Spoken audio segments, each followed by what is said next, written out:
On a commencé notre série de l'été sur la lettre à Philémon, qui est une lettre écrite par l'apôtre Paul à un de ses amis. Et Julien, la semaine dernière, nous a parlé du contexte de cette lettre et un petit peu du thème global autour du pardon.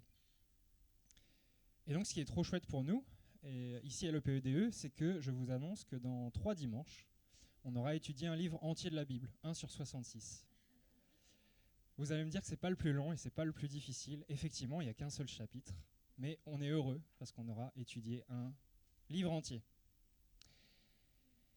C'est aussi l'occasion pour nous, en tant qu'anciens et en tant que prédicateurs plus réguliers, l'occasion cet été de laisser la place aussi à des personnes qui sont plus jeunes dans ce service et dans ce service fait à l'Église. Et donc pendant les 3 prochains dimanches, on va avoir la joie d'écouter 3 jeunes hommes qui se forment actuellement à la prédication parmi nous. Donc aujourd'hui, on a la joie d'écouter Francis. La semaine prochaine, on va écouter Kemuel. Et puis la semaine d'après, ça sera Benjamin. Comme dans tout service dans l'Église, ça demande du travail, ça demande de l'expérience, ça demande de l'habitude. Donc on vous demande d'être bien entendu aimant et écoutant et bienveillant. Et c'est aussi en ayant des retours et en ayant des conseils avisés qu'on peut progresser, et on a toujours à progresser dans la manière dont on prêche. Mais voilà, je vous invite à prier aussi pour eux. C'est un service qui n'est pas simple, mais je crois vraiment dans notre Église, et c'est quelque chose que j'aimerais aussi tous nous encourager ce matin. C'est en essayant différents services, en essayant différentes choses, et ça peut être la prédication, mais il y a tout un tas d'autres choses qu'on peut faire dans l'Église, qu'on peut découvrir là où on se sent à notre place. Et on peut découvrir aussi comment Dieu peut nous utiliser pour les autres et pour l'Église, parce que c'est à ça que servent nos dons. Et avant de laisser la place à Francis, je vais lire la lettre en entier, donc c'est une vingtaine de versets, un peu plus, pour que vous ayez vraiment tout le contexte de la lettre, que vous l'ayez bien en tête, et puis ensuite, je laisse la place à Francis. D'accord ? Vous pouvez ouvrir vos Bibles, je vais lire dans la version du Summer, mais sinon ça sera affiché aussi derrière moi sur les 2 écrans. Donc la lettre à Philémon. Et ça se trouve juste avant la lettre aux Hébreux, si vous avez du mal à la trouver, parce que c'est vraiment juste une page ou 2 dans la Bible.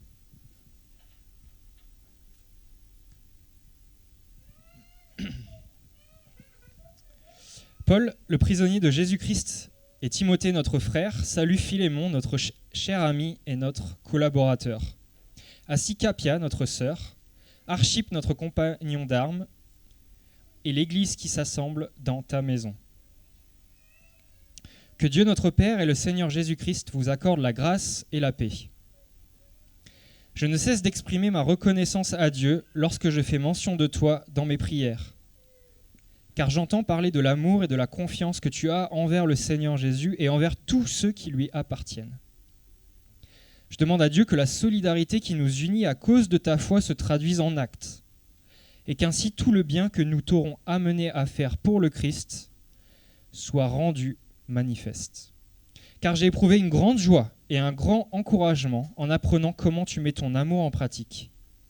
Frère, tu as en effet réconforté le cœur de ceux qui appartiennent à Dieu.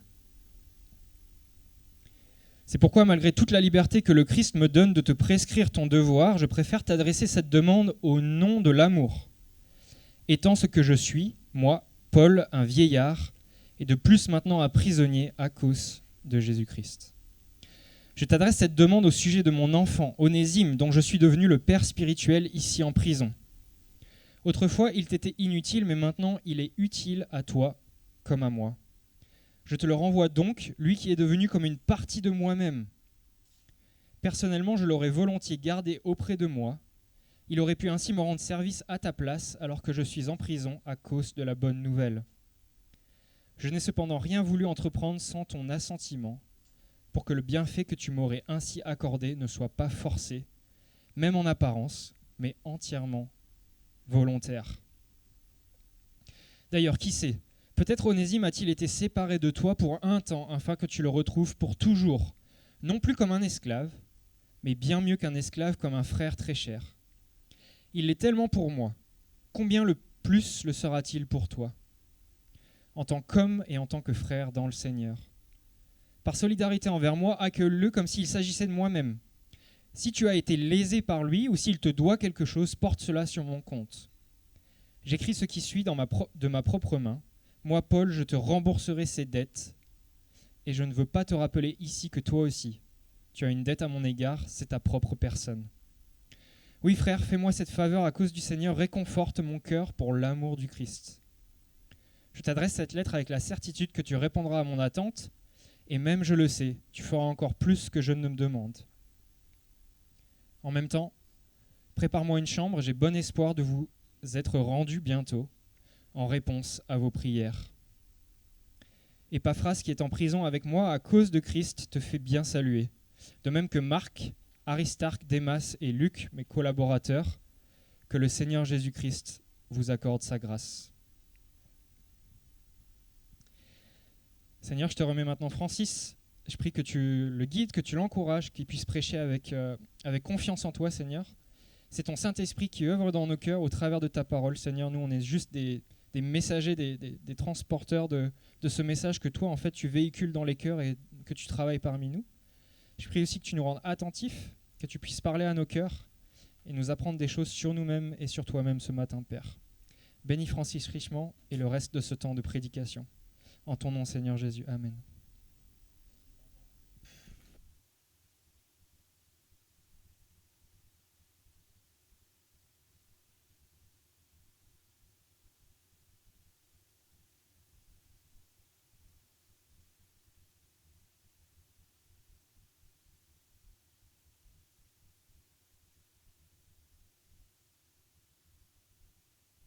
C'est bon?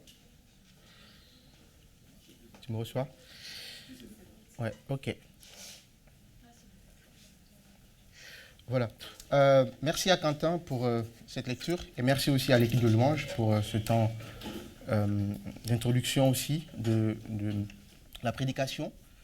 Dans les chants, en fait, il a été beaucoup question aussi de pardon, de délivrance et ça colle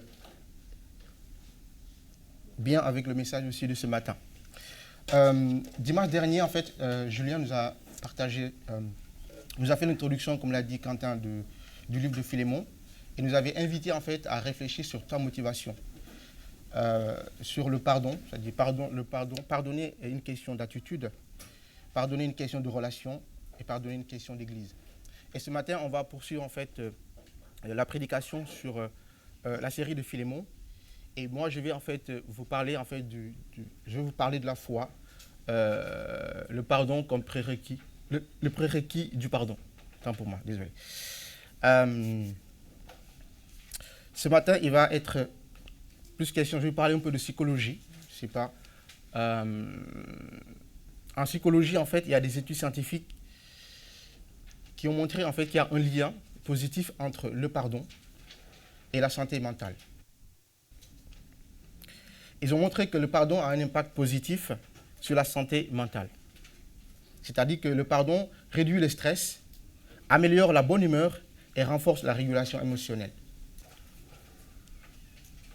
Ainsi, le pardon favoriserait la guérison mentale et émotionnelle en permettant de se débarrasser des émotions négatives,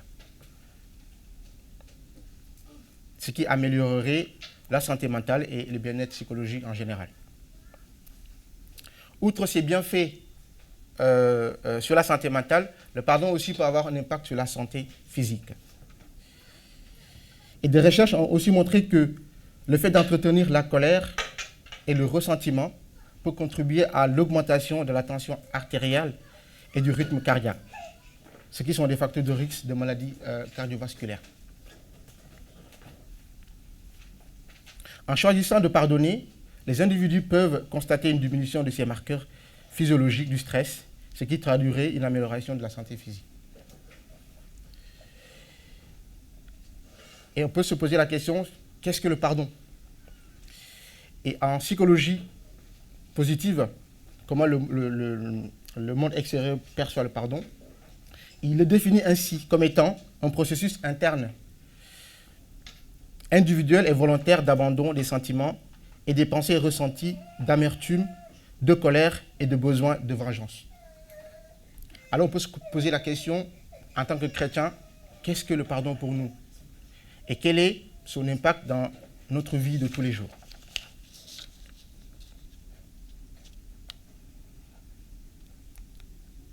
pour le chrétien, le pardon est un acte avant tout de foi et d'amour envers Jésus-Christ et envers les autres.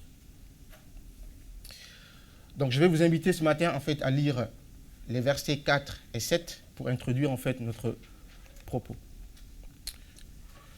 Je ne cesse d'exprimer ma reconnaissance à Dieu lorsque je fais mention de toi dans mes prières, car j'entends parler de l'amour et de la foi dont tu fais preuve envers le Seigneur Jésus et envers tous les membres du peuple saint.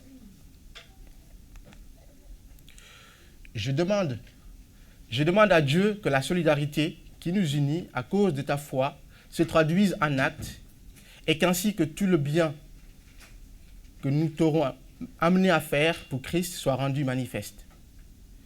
Car j'ai éprouvé une grande joie et un grand encouragement en apprenant comment tu mets ton amour en pratique. Frère, tu as en effet réconforté le cœur de ceux qui font partie du peuple saint. Amen. Donc je vais faire juste un petit rappel rapide du contexte. Donc on voit Philémon, en fait c'est un chrétien riche qui habite à Colosse. Il s'est converti sur le ministère de Paul.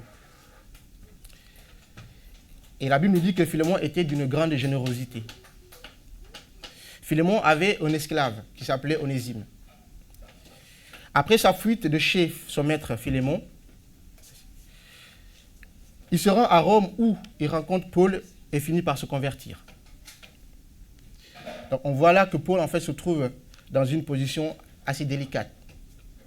Et c'est dans ce contexte-là qu'il écrit cette lettre à son ami Philémon pour tenter de réconcilier Philémon et Onésime par la voie royale du pardon. Et c'est ce que en fait Quentin nous a lu ce matin si on lit un peu plus loin dans les passages. Et ce que je vous propose ce matin, c'est de voir 3 choses à propos du pardon. Le pardon, un acte de foi et d'amour. Le pardon restaure la communion fraternelle. Le pardon procure la liberté et la joie.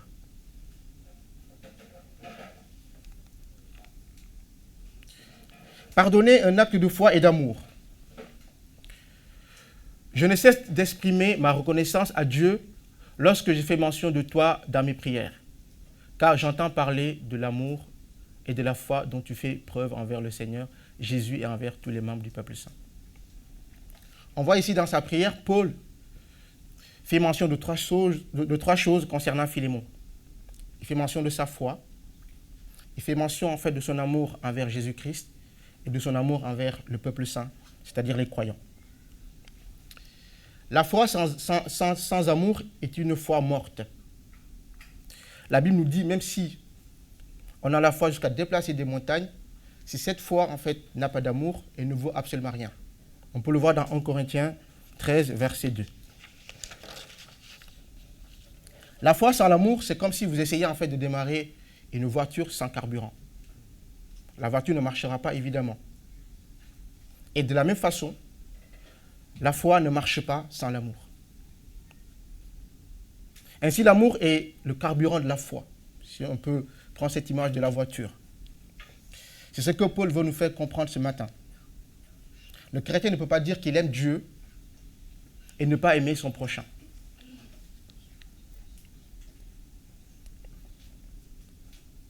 Et la parole de Dieu est très claire à ce sujet. Comment peut-on dire qu'on aime Dieu qu'on ne voit pas et qu'on ne peut pas aimer son frère ou sa sœur qu'on voit? Mes amis, quand on aime, on pardonne. Et l'amour est plein de bonté et ne s'enfle pas d'orgueil. L'amour est plein de bonté et ne s'enfle pas d'orgueil.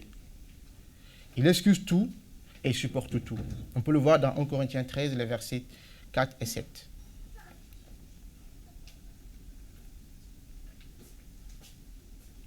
On voit ici que Paul demande en fait à Philémon de réaliser quelque chose de difficile, de très difficile humainement. C'est-à-dire pardonner la personne en fait qui l'a trahi. Donc, imaginons on peut essayer d'être à la place de Philémon. On accueille quelqu'un chez nous, par exemple, et on le laisse en fait, par exemple, notre appartement, et on va en vacances et on revient, on voit par exemple que la personne a vandalisé la maison et elle est partie. quelle serait notre réaction?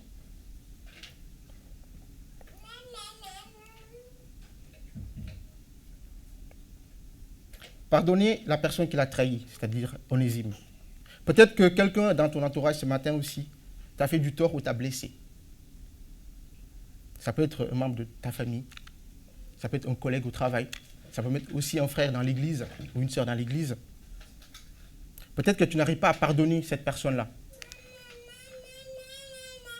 Et Paul ce matin nous invite en fait à faire ce pas de foi, d'amour et à prendre la décision de pardonner cette personne. Mais en comptant sur l'aide de Dieu. C'est vraiment important. Et sur l'aide du Saint-Esprit.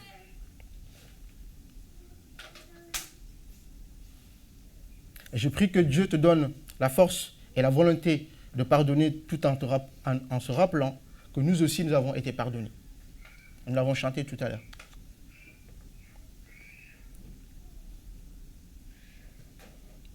Le pardon, en fait, c'est vraiment un acte de lâcher prise. C'est vraiment un acte de foi et d'amour. Je vais vous raconter une histoire que j'ai tirée dans Porte Ouverte. En 2020, Boko Haram, groupe islamique, a attaqué le village de Ayuba dans le nord du Nigeria. Il a pu s'enfuir avec certains de ses frères et sœurs, et ce n'est pas le cas de leur père. Il raconte ceci. Ils ont attrapé notre père. Ils l'ont amené à l'extérieur où ils l'ont mis à genoux. Ils lui ont demandé de lire un passage du Coran pour vérifier qu'il était musulman. Mais il n'a pas essayé de cacher sa foi en Jésus. Il leur a dit qu'il était chrétien. Et ils l'ont décapité sur place. Et lorsque Ayuba est retourné au village, il a vu 3 corps sur le sol. Et il dit ceci: j'ai reconnu mon père à ses vêtements. Je me suis agenouillé à ses côtés et j'ai prié. Dieu, je suis reconnaissant.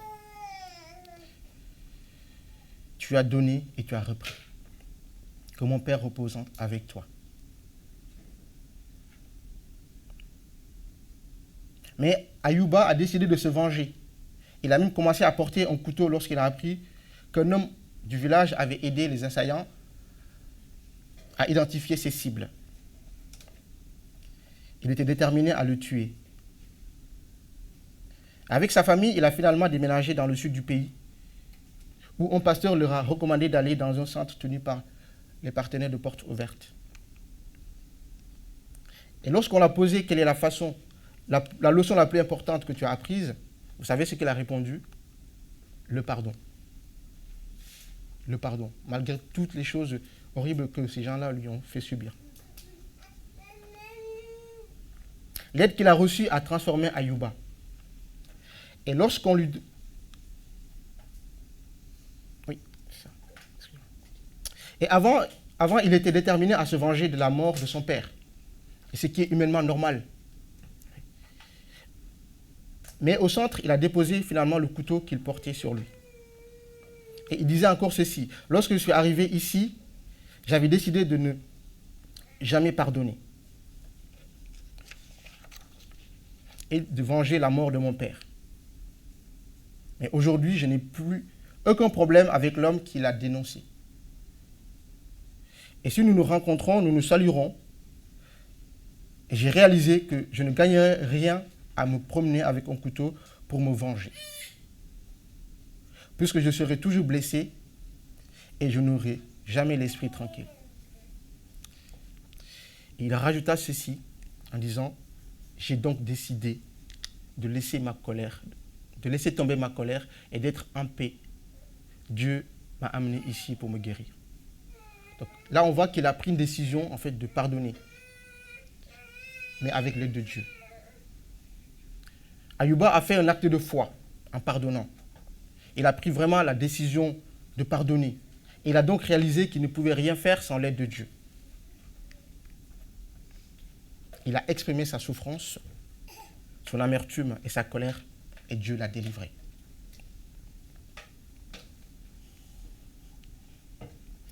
Pardonner et exprimer nos émotions est nécessaire pour bâtir une relation de confiance avec notre famille et nos amis. alors pourquoi il en serait autrement avec Dieu? Et c'est ce qui nous amène à notre deuxième point. Pardonner restaure la communion fraternelle.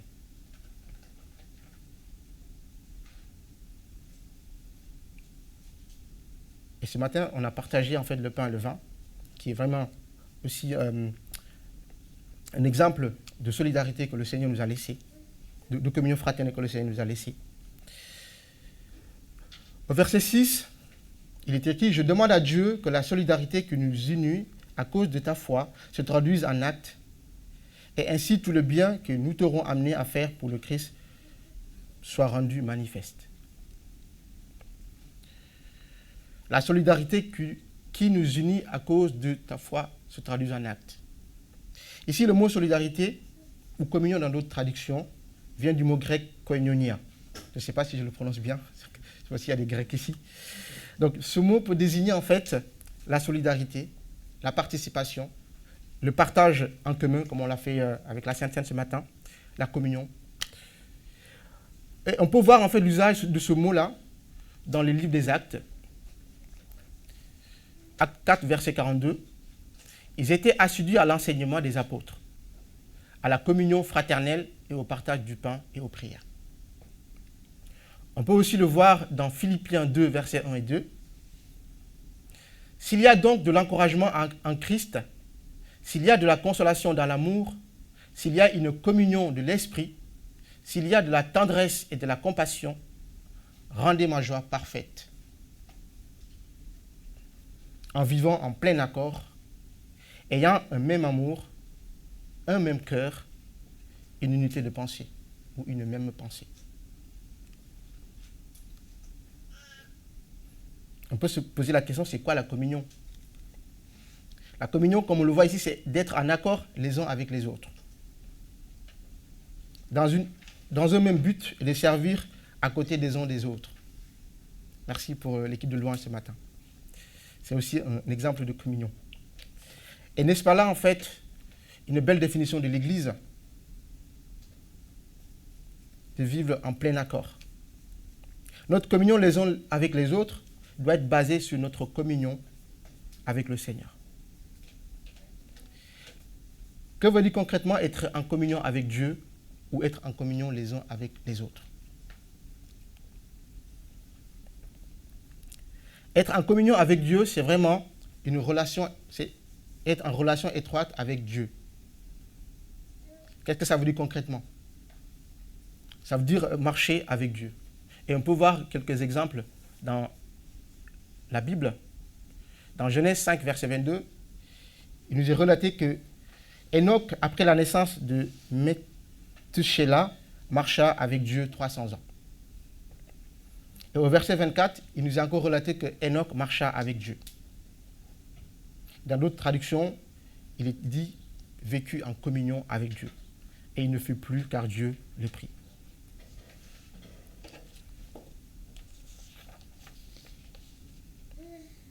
On voit ici que Enoch était en communion avec Dieu.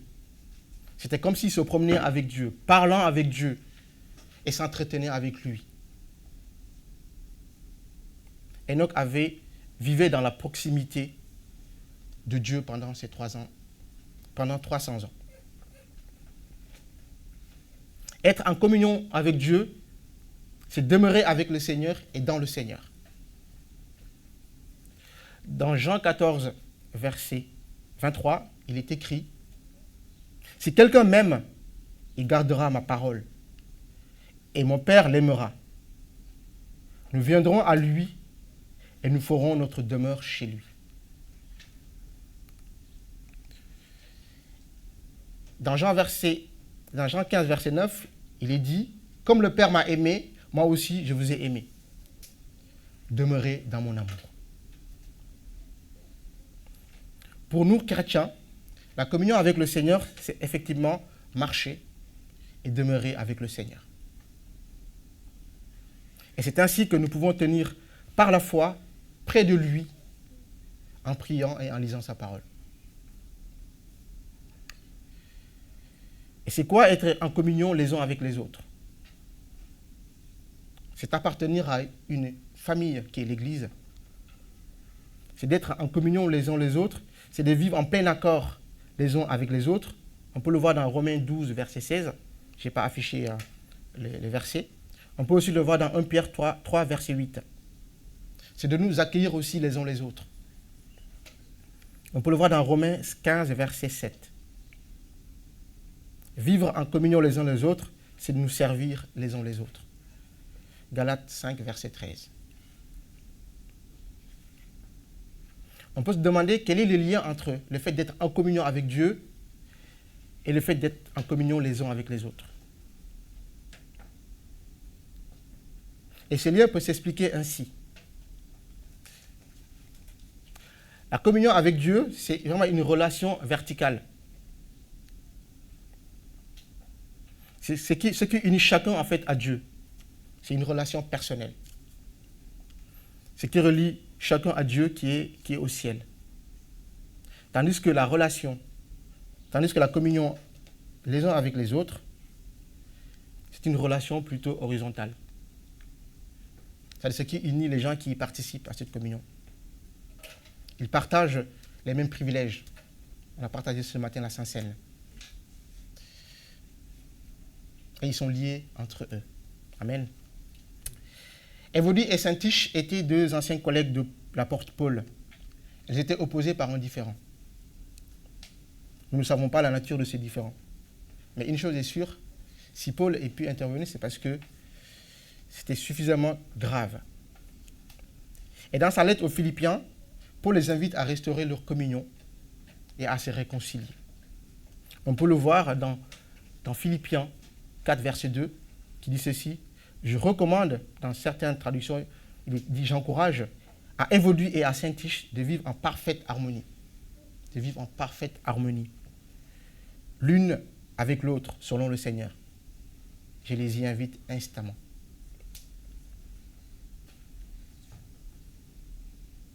Paul invite les deux sœurs à se pardonner mutuellement et à restaurer leur communion, c'est-à-dire vivre en parfaite harmonie. Et parfois, en fait, dans certaines situations, cette restauration peut demander du temps. Ce qui peut sembler impossible aux yeux des hommes ne l'est pas aux yeux de Dieu. Il est le Dieu de toute possibilité, car rien ne lui est impossible. C'est Dieu qui restaure les cœurs brisés et qui pense les blessures, même les plus profondes. Je vais vous raconter une autre histoire de deux amis d'enfance qui étaient arrivés à ne plus se parler.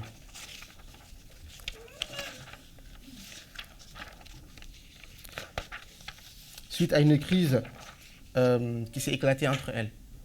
Je ne connais pas non plus en fait la nature de le problème, mais tout ce qu'on sait, ils étaient toutes deux chrétiennes.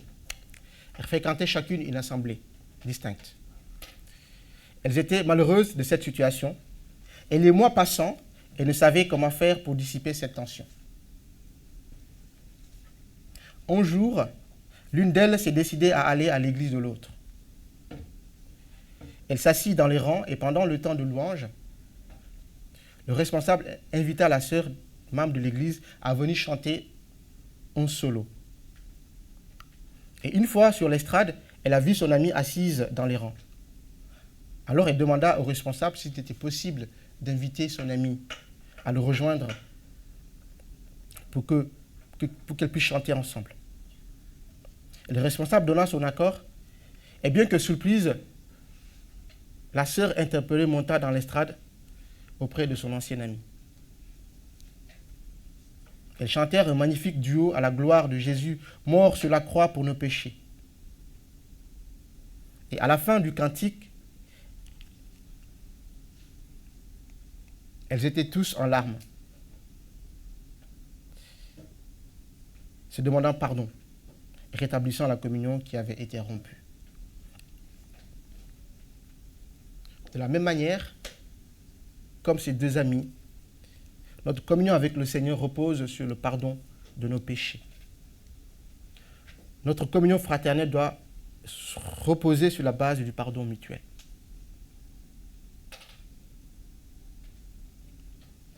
Peut-être que vous passez par un moment difficile ce matin.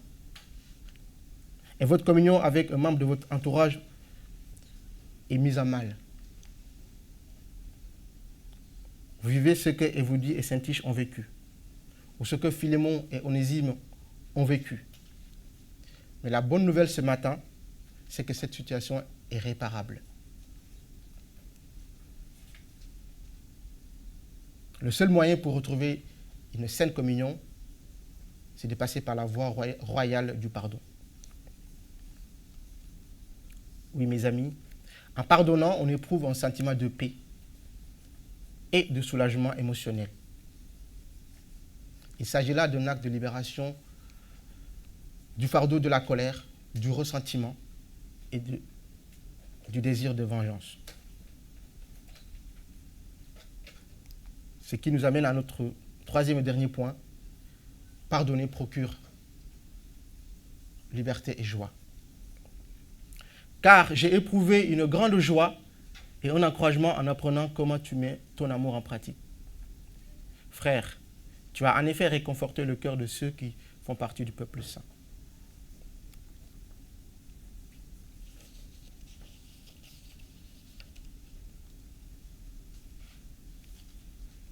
Paul demande à Philémon en fait de faire de telle sorte qu'il puisse contribuer efficacement à l'œuvre du Christ par la pratique de toutes sortes de bonnes œuvres. Et il ajoute qu'il a éprouvé la joie et de la consolation parce que Philémon a aidé des croyants. Philémon n'est pas un être parfait comme nous autres, mais il a su placer sa confiance et sa foi en Dieu. Et il a appris à compter sur lui. Avant de devenir chrétien, je ne réalisais pas l'importance du pardon. Je pensais que le pardon était plus ou moins optionnel. Mais aujourd'hui, je comprends que le pardon, pour moi, c'est un commandement. Comme on peut le voir dans Colossiens 3, verset 13. « Supportez-vous les uns les autres. Et si l'un de vous a quelque chose à reprocher à un autre, pardonnez-vous mutuellement. » Le Seigneur vous a pardonné, vous aussi pardonnez-vous de la même manière. Ainsi, pour être capable de pardonner mutuellement ou à pardonner ceux qu'on a offensés, qui nous ont offensés, nous avons besoin de recevoir le pardon en premier, le pardon de Dieu en premier. De reconnaître le besoin devant lui. Et cela nous aidera davantage à pardonner aux autres.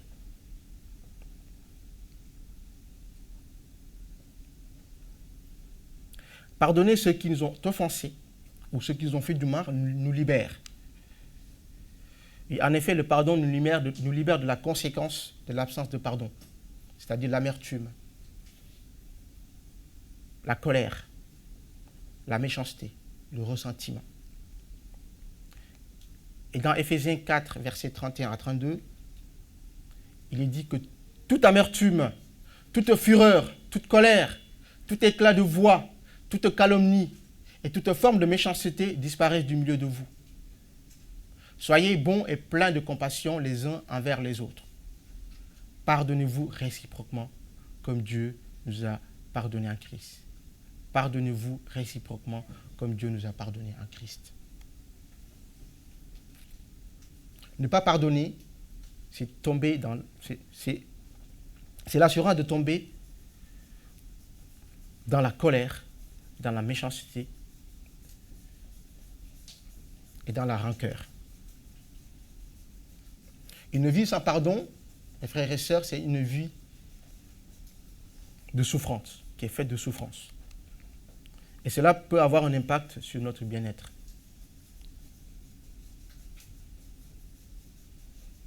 Comme on l'a vu en introduction avec les nombreuses études en psychologie qui ont pu démontrer cela. Quand on pardonne, Dieu efface notre dette. Et Dieu qui nous a pardonné nos fautes nous accordera le pouvoir de pardonner aussi les autres.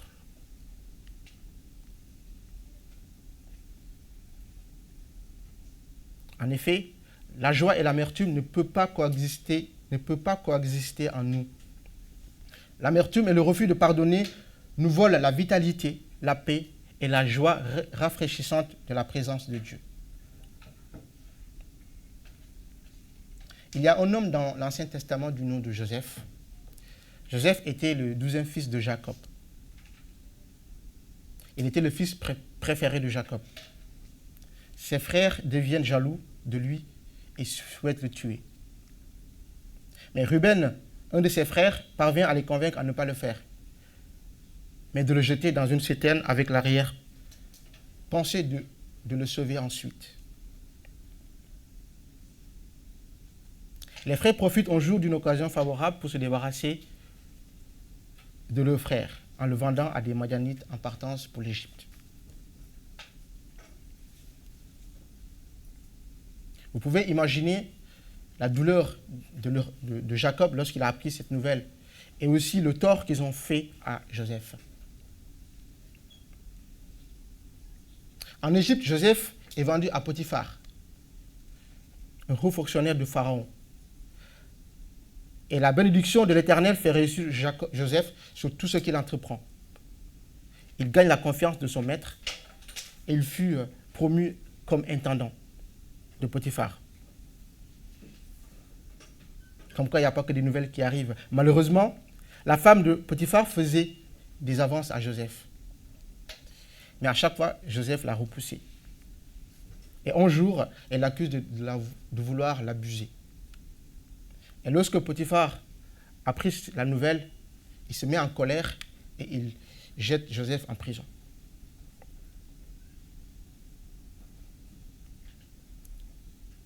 Mais de la prison, Joseph a été extirpé pour interpréter des rêves pour Pharaon.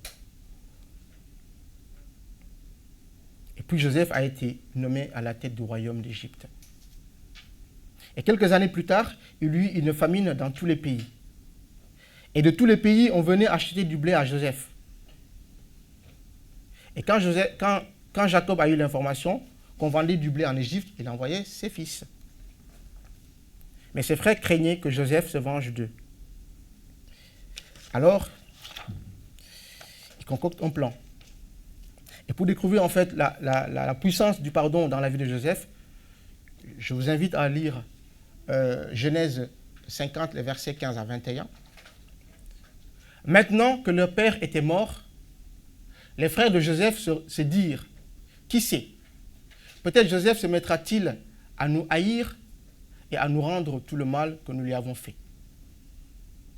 Alors, ils lui envoyèrent un messager pour lui dire, avant de mourir, ton père nous a donné cet ordre. Vous demanderez à Joseph, veuille, je te prie, pardonner le crime de tes frères et leur péché, car ils t'ont fait beaucoup de mal. Oui, je te prie, pardonne maintenant la faute de tes serviteurs, du Dieu de ton père. En recevant ce message, Joseph se mit à pleurer. Et ses frères vinrent en personne se jeter à ses pieds en disant, nous sommes tes esclaves. Mais Joseph leur dit, n'ayez aucune crainte. Suis-je à la place de Dieu? Vous aviez projeté de me faire du mal. Mais par ce que vous avez fait, Dieu a projeté du bien en vue d'accomplir ce qui se réalise aujourd'hui pour sauver la vie à un peuple nombreux. Maintenant donc, n'ayez aucune crainte. Je pourvoirai à vos besoins ainsi qu'à ceux de vos enfants. On voit ici, malgré tout le mal qu'ils ont pu lui faire, Joseph a pardonné à ses frères. Mais à l'inverse, on peut observer aussi en fait, l'emprise du refus et de pardon de Jonas, qui s'est mis en colère à cause de la compassion de Dieu. Donc, je trouve que ça fait un contraste. Et le contexte ici, c'est que Dieu voulait délivrer en fait le peuple de Ninive de sa colère. Et Jonas n'était pas du tout content. Et il a fait savoir à Dieu. Et dans Genèse 4, verset 1, il dit « Je le pris très mal. » Et il s'est mis en colère. Jonas le prit très mal et il s'est mis en colère. Il adressa cette prière à l'Éternel. « Ah, Éternel, je l'avais bien dit quand j'étais encore dans mon pays. Et c'est pour prévenir cela que je me suis enfui à Tarsis. Car je savais que tu es un Dieu plein de grâce et de compassion, lent à te mettre en colère et riche en amour.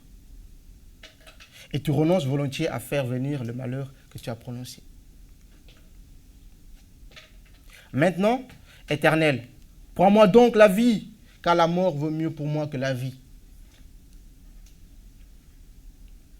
Mais l'Éternel lui répond, « Fais-tu bien de te mettre en colère ?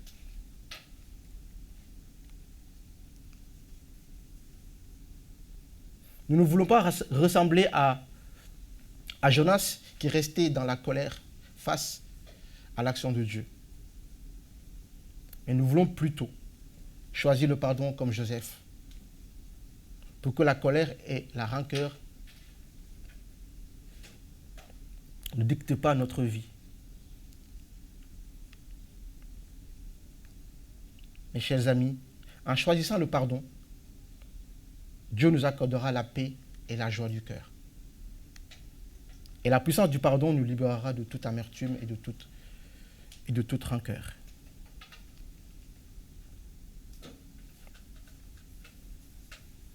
Et pour conclure,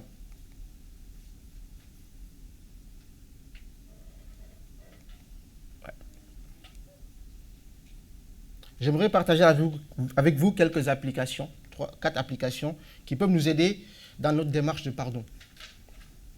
D'abord, la prière. C'est-à-dire prier pour recevoir la force et le courage de pardonner. La prière est une arme efficace pour le chrétien, surtout quand on n'arrive pas à pardonner. On sait qu'on ne peut rien faire nous-mêmes. Et donc, osons demander à Dieu, notre Père, de nous donner la force et le courage de pouvoir le faire. La deuxième chose, c'est de nous rappeler que nous avons aussi été pardonnés. C'est-à-dire reconnaître notre besoin de pardon peut nous aider à être plus indulgents vis-à-vis des autres aussi. On peut le voir dans Colossiens 3, verset 13. Pardonnez-vous mutuellement. Le Seigneur vous a pardonné. Vous aussi, pardonnez-vous de la même manière.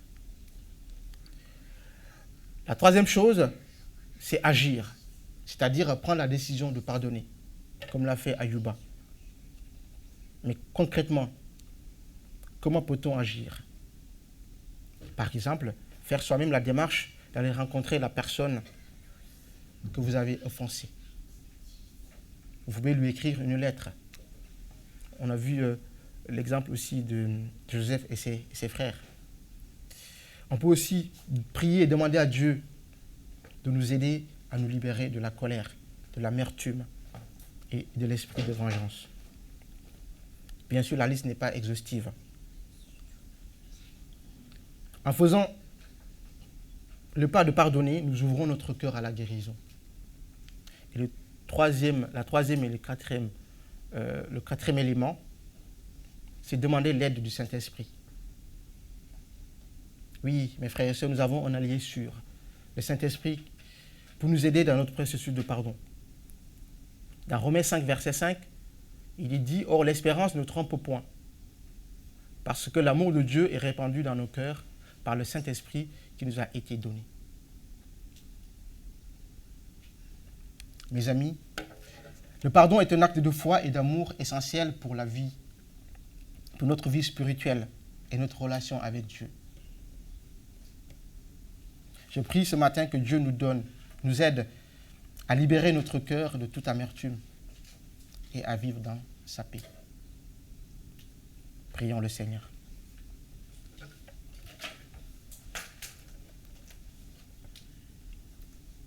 Seigneur Jésus, nous venons à toi ce matin avec humilité,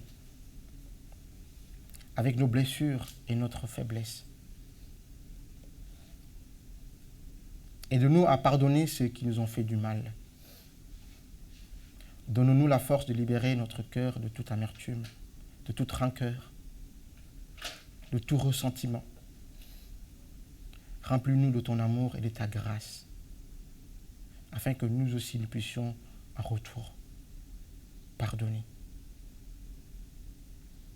Merci pour ton pardon infini et pour ta paix qui surpasse toute intelligence. Amen.